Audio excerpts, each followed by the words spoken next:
There's also a breaking story which is coming out of the West Australian tonight, which is a perfect example of when you get too close to China, how things start to work, okay? Now, there is a museum in Western Australia that had an exhibit into coronavirus, and allegedly the consul-general representing China reached out to the West Australian Museum and told them to change factual errors in the display. The apparent factual error was that the pandemic started in China. And guess what happened? The museum buckled and changed the reference, omitting the references to China, instead making references to it spreading around the globe. Now, Stephen, it might be a plaque that very few people will read in a museum that some people will go to. But what does it say when the Chinese diplomat, on the behalf of the Chinese government, reaches out to the Australian publicly funded museum, and the Australian publicly funded museum changes the truth? Yeah, no, look, when the Chinese are trying to whitewash their involvement in the coronavirus, then that's when people have got to stand up. I mean, we've got an investigation that's severely hampered while it was a worthy thing that we called for. The WHO has, you know, there are a set of ground rules that aren't allowing people to get the sort of access that they truly need. And for the Chinese to keep pretending that it didn't originate in China is just a whitewash, and they should be called out on it. And an Australian museum should not buckle to that sort of pressure, not in Western Australia and not anywhere else. It's no different to when they tried to, or they succeeded in forcing the Melbourne City Council not to proceed with the resolution around, I think it was the Tiananmen Square issue. I mean, this is wrong when they seek to exert their view of the world into Australia's debates. It is not acceptable behaviour by them.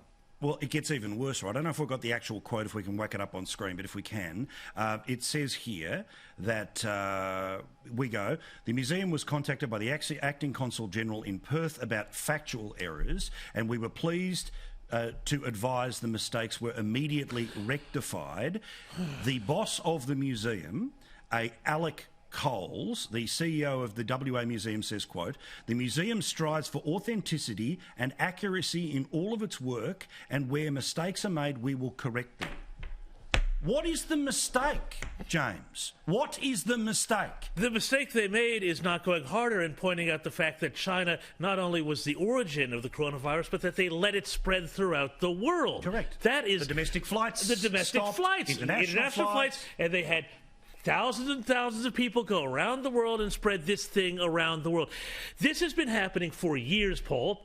It's happened at universities. University of Sydney, 2013, they said, oh, we're not going to let the Dalai Lama on campus because the consulate didn't like it. We've seen museums do this same sort of thing. We've seen all sorts of discussion groups banned. We've seen everything that's happened with Drew Pavlou up at the University of Queensland. Airlines that will change their maps. Airlines change their maps. So these are private companies, publicly funded institutions. We have got to stop being so reliant on China. The universities should be looking to other markets. Why don't they take American students? Push for that market, you know?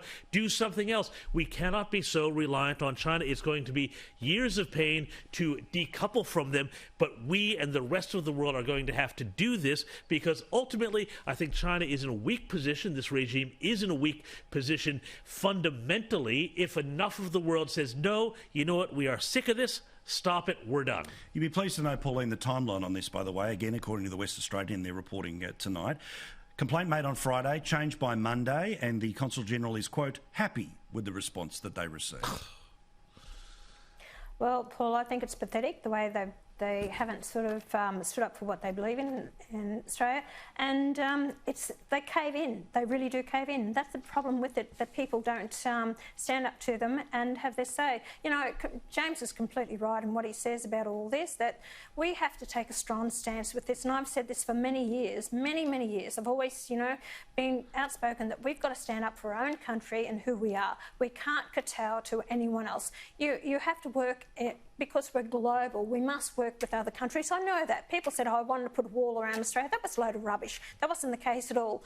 I'm very strong on who we are as a nation, as a people, to be self-sufficient, self-reliant. I've always pushed that. And I said, unless we did, and I said years ago, we lose our industries and manufacturing, we're going to have nothing. We're going to leave it ourselves at the behest of other nations to control us and tell us what to do, and sanctions will be put on us. And this is exactly what's happened. This COVID has made us open up our eyes. That's why the government now is pushing about the Foreign Investment Review Board, about this, the states and the local governments and territories, about what agreements they put in place with the universities, all the rest of it. And so there should be overwatching this, and the agreements are done. So I've got no problem with it, but it is a concern to a lot of Australians. But I can see the government, and I'm glad to hear that Labor are now supporting in bipartisan to actually take these steps towards taking back control of our own country and not allowing China to dictate to us the terms or threaten us.